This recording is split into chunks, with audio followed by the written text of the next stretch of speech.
is here with the science. Well, yesterday's wind came without any thunderstorms, which was surprising to some. So today we're taking the time to scratch the surface of a little bit of science to show you why. You don't need a thunderstorm to get a wild day of wind. Gusts Wednesday were in the 60-mile-per-hour range with the sun high in the sky. So how does this happen? An easy way to think about pressure is to just think of your standard balloon. Inside the balloon, the air is under more pressure because that air is trying to escape the confines of the balloon. Outside, the ambient air is under relatively lower pressure. Air hates to be under high pressure, so it always travels from high pressure to low pressure. This is exactly what happens outside every day in the real world. Air is constantly moving from spots where the pressure is high, blowing as wind, to where the pressure is low. Because the world is constantly spinning, the movement of the air is in swirls, spinning into areas of low pressure like this. When the pressure difference is small, the wind is really light. But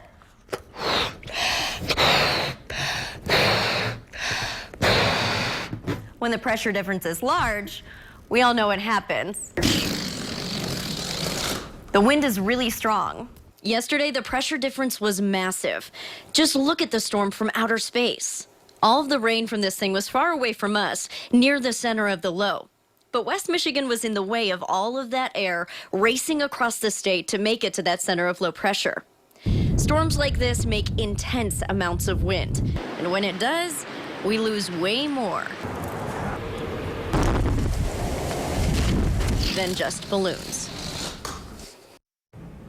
Well, to put some of the wind into perspective, a strong storm will be upgraded to severe, thunderstorm that is, if it can produce wind gusts of more than 58 miles per hour. Yesterday, 7 separate weather stations in West Michigan registered gusts that fast or even stronger.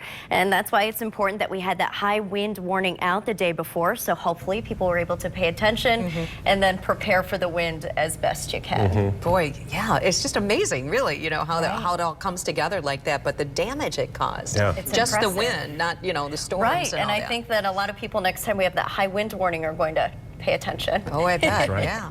Now I can explain it to my kids. Yeah. I'm going to use that balloon trick too. Ellen, thanks. Thank you, Ellen.